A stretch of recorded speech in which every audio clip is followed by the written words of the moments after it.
Back when I was 9, the world as I knew it shifted in ways I couldn't have anticipated. My mom had left us too soon, leaving a gaping hole in our lives that Dad and I tried to patch up in our clumsy, grief-stricken ways. Life had its rhythm, a sad, monotonous beat that we followed until Dad decided to introduce a new melody. Her name was Linda. One evening, Dad sat me down at the kitchen table, his hands fidgeting with the coffee mug Mom used to love. "Clara, I want you to meet someone special tomorrow. Her name's Linda, and she's a friend of mine," he said, avoiding my eyes. "Why, Dad? Who is she?" My curiosity piqued, but a knot formed in my stomach. Something about the way he wouldn't meet my gaze told me this was more than just a friend.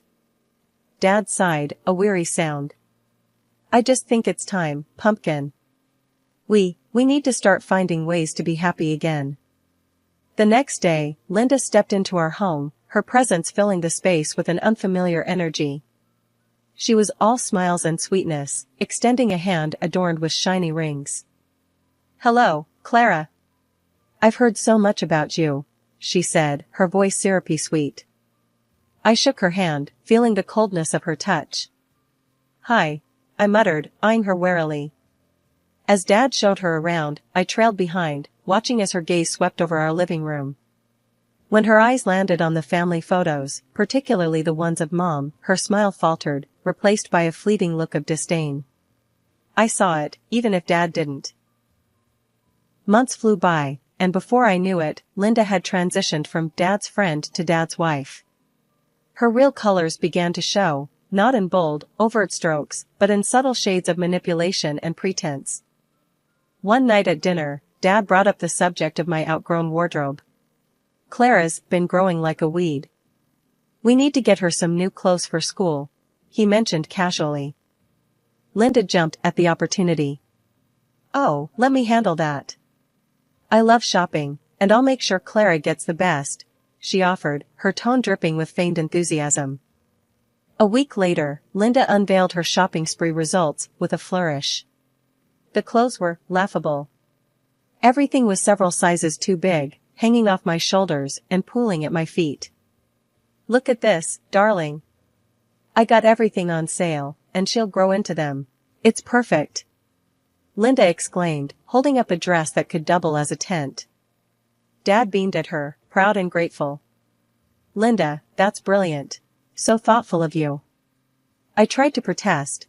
"But Dad, they're too big. I'll look silly." Linda cut me off, her voice laced with a honeyed tone that bordered on patronizing. "Oh, sweetie, it's better this way. Kids your age grow so fast. Plus, we're saving money for more important things." I felt my cheeks burn with humiliation. The next day at school was as bad as I feared. "Hey, Scarecrow, where's the rest of the barn?" The taunts rang out, each word a needle to my already bruised heart. I came home that day, my spirit as tattered as the oversized clothes I was drowning in. I tried to explain to Dad how the other kids were making fun of me, but Linda was always there, a step ahead, smoothing over the cracks with her sweet lies. "Oh, Clara, I'm sure they're just jealous. You look lovely, and remember, we're being smart about our choices," she said, her hand resting falsely on mine. Dad nodded, agreeing with her. "Linda's right, Pumpkin. It's all about being smart." After the whole clothes fiasco, things didn't get any better. Linda, my stepmom, was playing her role to the hilt, fooling everyone with her act of kindness. To the outside world, she was the epitome of a caring mother, but behind closed doors, it was a whole different story. One evening, while Dad was late at work, Linda decided to help me with my homework. "Clara, let's get this math done, shall we?" she said, her voice dripping with fake sweetness. I wasn't keen on the idea, knowing well how her help usually turned out. "I've got it, Linda." "Really?" I replied, trying to keep my voice steady. "Nonsense," she insisted, pulling a chair up beside me. As she leaned over to see my workbook, her criticisms began. "Clara, dear, this is all wrong. How have you not grasped this yet? It's simple arithmetic." Her words stung, more so, because I knew my math was right. "I double-checked it, Linda." It matches the examples in the textbook. I defended myself, my frustration growing. Linda tooted, shaking her head. You must have misunderstood the textbook, then. Here, let me show you the right way. She proceeded to correct my work, effectively making it all wrong. The next day, when my math teacher reviewed my homework, I got a lecture in front of the whole class about double-checking my work. Humiliated, I couldn't even explain that it wasn't my fault. That evening, I tried to tell Dad about it. Dad, Linda messed up my math homework on purpose, I said, hoping he'd see reason. Dad, tired from work, just sighed. Clara, Linda's trying to help you. Maybe you're not seeing her efforts. Then came the parent-teacher conference. Linda insisted on going with Dad. I want to be involved in Clara's education, she declared, playing the devoted stepmother part perfectly. At the conference, Linda was all charm, laughing and chatting with my teachers. We're so grateful for all your hard work with Clara. We know she can be a challenge, but we're all in this together, she said, laying it on thick. The worst part was the way Linda volunteered for every school event, painting herself as the martyr, taking on the burden of a stepchild with grace and love. It's the least I can do for poor Clara, she'd tell other parents, her voice laced with feigned concern. After all, she's been through so much with her mother's passing. And they bought it, hook, line, and sinker. Linda was the saint, and I was just the troubled kid, ungrateful for the love and care she showered on me. One evening, I decided I couldn't stomach another dinner acting like everything was okay. Linda had made some casserole, the kind she knew I didn't like, yet insisted I eat because it was her specialty. Clara, can you set the table, please? Dad asked as he walked into the kitchen, oblivious to the tension. I don't see why I should. Let Linda do it, I retorted, my voice sharper than I intended. Linda, feigning surprise and hurt, clasped her hands together. Oh, I just thought you'd like to help out, Clara. I made your favorite. I snorted, unable to contain my disdain. Since when is anything you make my favorite? Dad's face fell, a mix of disappointment and confusion. Clara, that's no way to speak to Linda. She's trying to make my life miserable, more like, I muttered under my breath, but loud enough for both of them to hear. The dinner that followed was a disaster. Each bite of the casserole tasted like defeat, and Linda's attempts at conversation felt like she was taunting me. After a few minutes of pushing food around my plate, I stood up, my chair scraping loudly against the floor. I'm not hungry, I announced, ready to escape the suffocating atmosphere. Before I could leave, Linda's voice stopped me. Clara, your attitude lately has been very concerning. Maybe it's time we implement more structured discipline. Dad, always the peacemaker, sighed. Clara, we just want what's best for you. What's best for me or for her? I challenged, gesturing towards Linda. Because it seems like you're only listening to her side of things. It ended with me being grounded, confined to my room with the only company being my thoughts and a growing resentment. Life with Linda turned every day into a battlefield, but the war escalated quickly after my open defiance at dinner. Every little slip-up, every minor mistake, was suddenly evidence of my rebellious nature or bad character. Linda had a knack for twisting things, making it seem like I was always at fault, and Dad just went along with it. One afternoon, after spilling a glass of juice in the kitchen, a simple accident that could happen to anyone, I braced myself for the inevitable. Linda swooped in like a hawk, her eyes glinting with an almost gleeful condemnation. Look at this mess. Clara, this is exactly what I'm talking about. Carelessness. It's just like your mother. Linda's voice trailed off, but the implication hung heavy in the air. I felt my face flush with anger. Mentioning Mom was a low blow, even for Linda. Don't you dare talk about my mom. You're nothing like her. Dad, hearing the commotion, rushed in, his expression weary. What's all this? Clara apologized to Linda. It was just an accident. I will not. I shot back, my voice rising. She's always blaming me, saying I'm careless, saying I'm bad, just like Mom was. But she's wrong. Dad's face hardened, a rare sight. Clara, that's enough. Linda's only trying to help. She cares about you. Cares about me? The thought was laughable. I turned to Dad, my voice cracking with emotion. How can you say that? She's always on my case, pretending to be the perfect wife and stepmom in front of you. But she's not. And you never listen to me.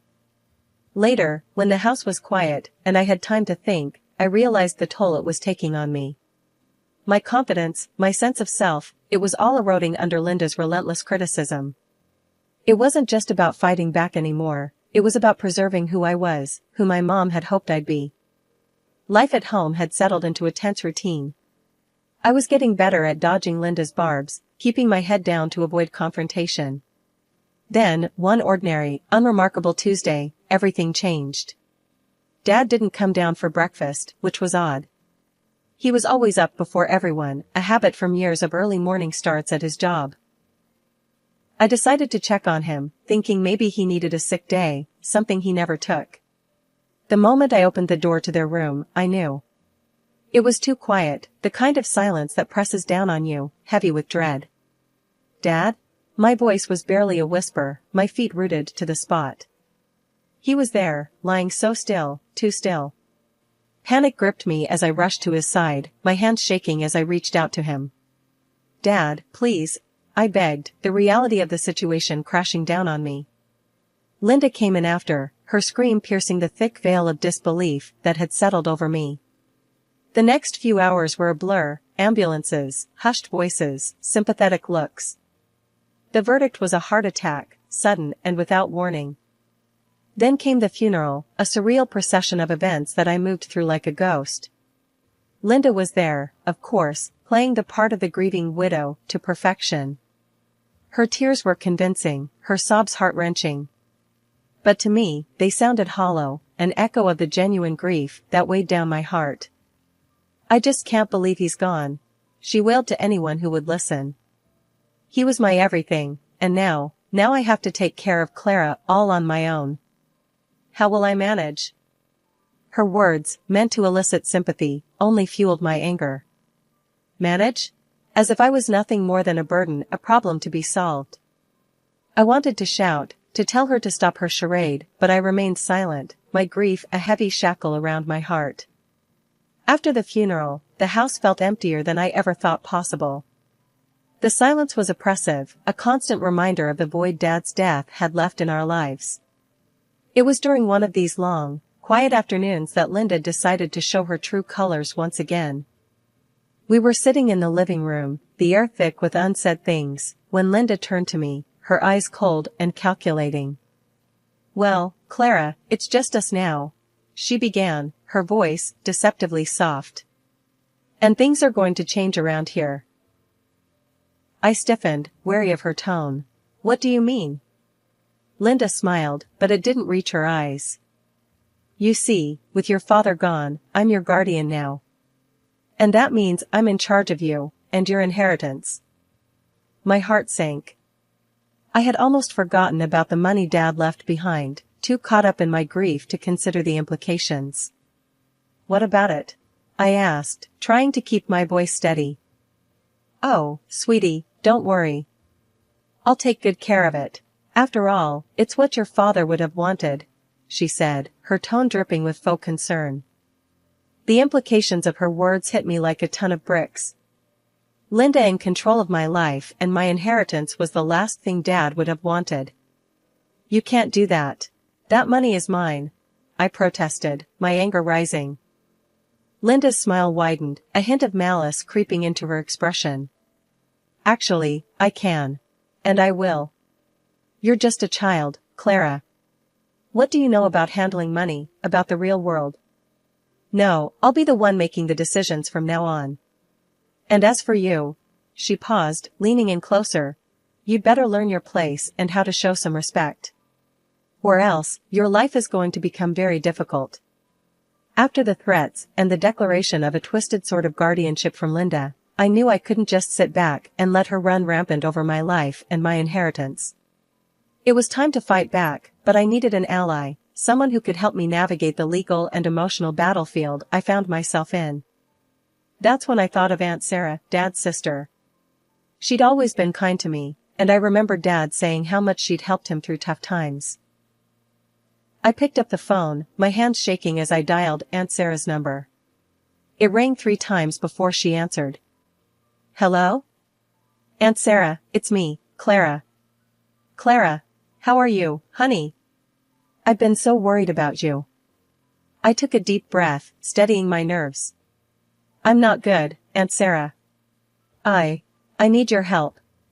It's Linda. The words tumbled out in a rush, all my fears, my frustrations, and Linda's threats pouring out into the open. Aunt Sarah was silent for a moment, and when she spoke again, her voice was firm, determined. I had my suspicions about her, Clara. Your dad was blinded by grief. Tell me everything, and we'll figure out a plan.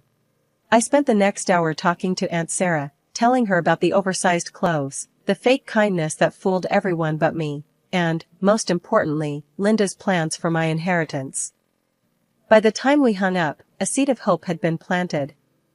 Aunt Sarah promised she'd look into how she could become my legal guardian and protect me from Linda's grasp.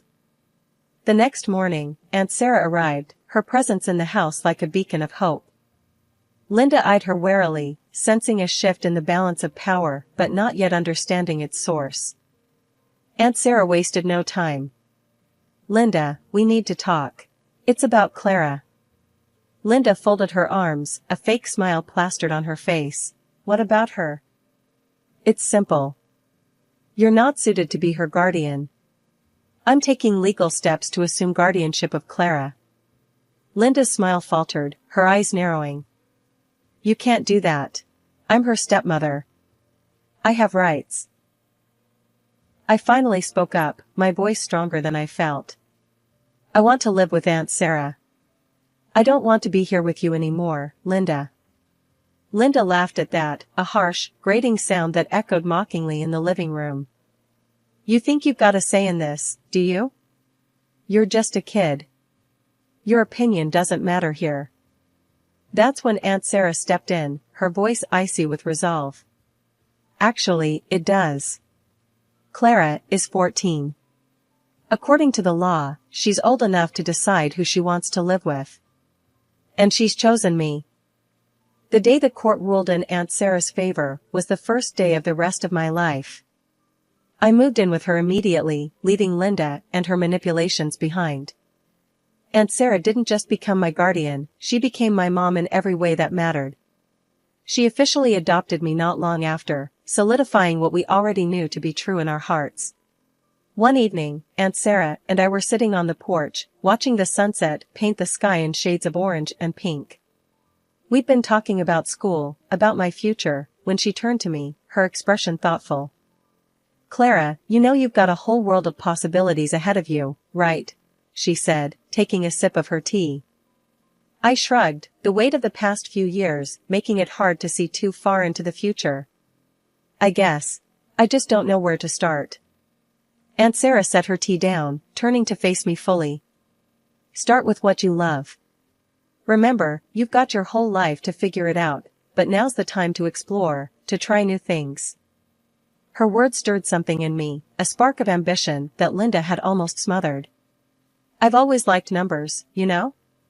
Math, puzzles, that sort of thing, I admitted, feeling a bit shy about revealing my dream. Aunt Sarah's face lit up. That's fantastic, Clara. You know, there's a lot you can do with that. Accounting, engineering, economics, the sky's the limit. Economics, I repeated, the word feeling right. I like the sound of that. From that moment, Aunt Sarah was my biggest cheerleader. She helped me enroll in courses that would prepare me for a college degree in economics, supporting my dream with a zeal that was both encouraging and a bit overwhelming at times. The day I got accepted into college with a scholarship in economics, Aunt Sarah threw a little party, just the two of us, complete with a homemade banner and a cake that leaned slightly to the left. Look at you, Future economist in the making," she exclaimed, her eyes misty with proud tears. I laughed, hugging her tight. "I couldn't have done it without you, Aunt Sarah. You saved me, in more ways than one." She hugged me back, just as tightly. "We saved each other, kiddo. Remember that. We're a team." And she was right. Together, we'd turned a new page, stepping into a future that was bright with promise. Life with Aunt Sarah wasn't just a new dawn, it was my true beginning. Years had rolled by since the days of living under the same roof with Linda. I had built a life for myself, working as an economist at a reputable company, and had recently taken the plunge and bought a small apartment on a mortgage. It was my sanctuary, a cozy nook in the hustle of the city that I proudly called mine. Life was good, uncomplicated, and mine to enjoy. That was until the day the past decided to make an unexpected comeback. The call came on an ordinary Thursday afternoon. I was at my desk, buried in reports and forecasts, when my phone buzzed with a number I didn't recognize. "Is this Clara Harrison?" The voice on the other end was formal, almost sterile. "Yes, speaking. Who's this?" "I'm calling from City General Hospital. Your mother is in our hospital. She's asking for your help." A jolt of confusion hit me. "I think there's been a mistake. My mother passed away years ago." After a brief pause, the caller clarified. "You'll excuse me. It's not your mother, Ms. Harrison. It's your stepmother, Linda."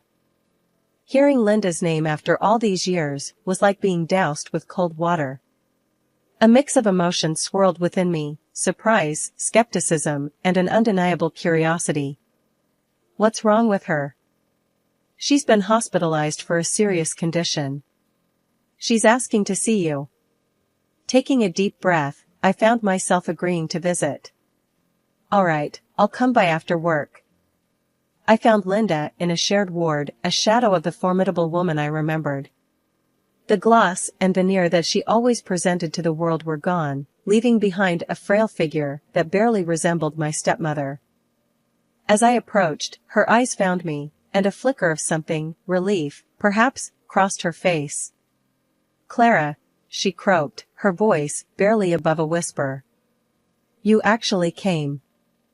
I took a chair by the bed, keeping my emotions carefully neutral. "The hospital called. Said you wanted to see me." She exhaled, a sound filled with defeat. I squandered everything. Your father's money, it's all gone. And now, I'm here, with nothing. I need help, Clara. For treatment and rehab." Sitting there, in the cold, sterile light of the hospital room, a flood of memories washed over me. All those years under Linda's roof, the subtle jabs, the manipulation, the way she made me feel like an outsider in my own home, it all came crashing back. She was asking for help now, but back then, would she have lifted a finger for me? The answer was as clear as the disdain in her eyes whenever she looked at me. "I remember everything, Linda," I said, my voice steady, a reflection of the strength I'd forged from those years of strife. "All the times you could have helped me, but chose not to. Why should I help you now?" Linda's facade of vulnerability shattered in an instant, her eyes narrowing as her true colors bled through. "You ungrateful little brat," she hissed. "I took you in when I didn't have to. You owe me. I'm your mother, by law. You have to help me, or I'll sue you. I'll take every penny you've got." I couldn't help it, laughter bubbled up from within me, echoing off the sterile walls. The absurdity of her threat, the desperation, it was all too much. Sue me? For what? Aunt Sarah adopted me, remember? Legally, you're nothing to me now. A stranger. The realization hit Linda like a physical blow, her face contorting in anger and disbelief. She launched into a tirade, a mix of threats and pleading, but her words no longer held any power over me. They were just the last, pathetic attempts of a woman who'd lost control. I looked at her, really looked at her, and saw nothing but a sad, broken figure, clinging to delusions of entitlement. "I'm not your daughter, Linda. Not by blood, and certainly not by law. You made sure of that a long time ago. Turning on my heel, I left the room, her shouts of rage and despair fading with each step I took. The weight of the past, the burden of her presence in my life, it all seemed to lift, leaving a clear path ahead. Outside, the world seemed brighter, the air fresher.